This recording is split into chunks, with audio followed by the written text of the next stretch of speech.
पूना के एक बड़े शमशान घाट में दोपहर के 3 बजे थे।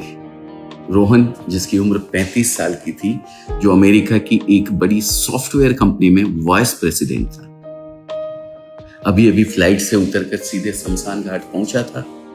उसके पिता सदाशिव राय, उम्र 75 वर्ष, कल रात गुजर गए थे। रोहन के हाथ में महंगा लैपटॉप बैग था और आंखों पर रेबेन का चश्मा लगा हुआ था।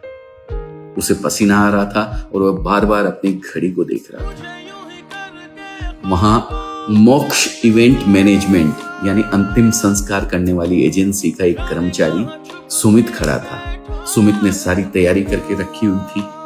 लकड़ियां सजा दी गई थी, पंडित बुला लिया गया था और सदाशिव राय के पार्थिव शरीर को स्नान कराकर तैयार रखा था। रोहन आया, उसने पिता के चेहरे की ओर एक नजर डाली, आंखों से 1-2 आंसू निकल आए। उसने सुमित से पूछा, मिस्टर सुमित, सब तैयार है ना? मुझे 6 बजे की रिटर्न फ्लाइट पकड़नी है। कल मेरी बहुत जरूरी मीटिंग है, प्लीज जल्दी करवाइए। सुमित को बहुत बड़ा आश्चर्य हुआ। जिस पिता ने इस बेटे को पाल पोस कर बड़ा किया, उस पिता की चिता के पास रुकने के लिए इस बेटे के पास 3 घंटे के वक्त भी नहीं है। सुमित ने शांत होकर सिर हिलाया। विधि पूरी हुई। रोहन ने मुखाग्नि दी। धुएं के गुबार आसमान में उठ गए। रोहन ने सुमित को अलग ले जाकर चेकबुक निकाली। सुमित, धन्यवाद, आपने अच्छी व्यवस्था की। आपका बिल कितना हुआ? 50,000, 1 लाख? अमाउंट बताइए, मैं अभी चेक काट के आपको दे देता हूँ। मैं दोबारा नहीं आ पाऊंगा। अस्थि विसर्जन भी आप ही करवा दीजिएगा। सुमित ने रोहन की तरफ देखा।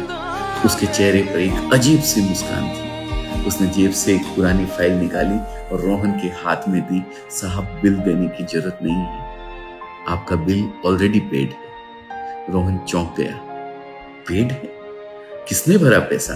क्या मेरे चाचा ने भर दिया है? सुमित बोला, नहीं साहब, 5 साल पहले सदाशिव राय जी, आपके पिताजी, हमारे ऑफिस आए थे। वे बहुत बीमार थे, ठीक से चल भी नहीं पा रहे थे। उन्होंने मुझसे पूछा था, आपका पैकेज क्या है? मेरे बेटे को तकलीफ न हो, सब इंतजाम कर देंगे ना आप? हमने उन्हें पैकेज बताया।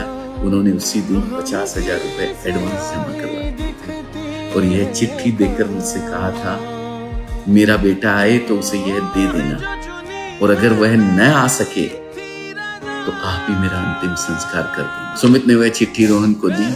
रोहन ने कांपते हाथों से चिट्ठी खोली। उसमें सदाशिव राय के कांपते अक्षरों में लिखा हुआ था, प्रिय रोहन बेटा, मुझे पता है तुम बहुत व्यस्त हो। अमेरिका में तुम्हें सांस लेने की भी फुर्सत नहीं होती। मुझे मालूम है कि मेरी मृत्यु की खबर सुनकर तुम्हें चिंता होगी। छुट्टी मिलेगी भी या नहीं, टिकट मिलेगा या नहीं, मीटिंग का क्या होगा, ये सवाल तुम्हारे मन में आएंगे। बेटा, तुम्हारा समय और तुम्हारा कैरियर बहुत महत्वपूर्ण है। मैंने तुम्हें इसलिए पाला है कि तुम दुनिया जीत सके। एक बूढ़े की लाश के लिए तुम अपना नुकसान मत करना। इसलिए मैंने अपनी मृत्यु की व्यवस्था पहले ही कर दी है।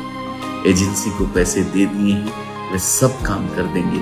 तुम आ सको तो अच्छा है, ना आ सको तो भी कोई मुझे शिकायत नहीं है। बस एक विनती है, जब मैं तुम्हें बचपन में स्कूल छोड़ने जाता था तो तुम्हारा हाथ कभी नहीं छोड़ा था। आज जब तुम मुझे अग्नि दो तो तुम्हारा हाथ कांपना नहीं चाहिए। जल्दी वापस चले जाना, तुम्हारी पत्नी तुम्हारा इंतजार कर रही होगी। तुम्हारा पापा, सदाशिव राय। चिट्ठी पढ़ते ही रोहन के हाथ से चेकबुक कीचड़ में गिर गई। उस शमशान में जहां लकड़ियों के जलने की आवाज आ रही थी, वहां अब रोहन का अहंकार और कैरियर का घमंड जलकर राख हो चुका था। वह घुटनों के बल बैठ गया और चिल्लाने लगा, पापा, मुझे माफ कर दीजिए। उसने सुमित के पैर पकड़ लिए। सुमित, मुझे अमेरिका नहीं जाना है, मुझे अपने पापा के साथ रहना है। मैंने करोड़ों रुपए कमाए, पर मैं तो असली भिखारी निकला। मेरे पापा ने मरते समय भी मेरी मीटिंग की चिंता की और मैं उनके अंतिम दर्शन का भी हिसाब लगा रहा था। उस दिन रोहन फ्लाइट नहीं पकड़ सका।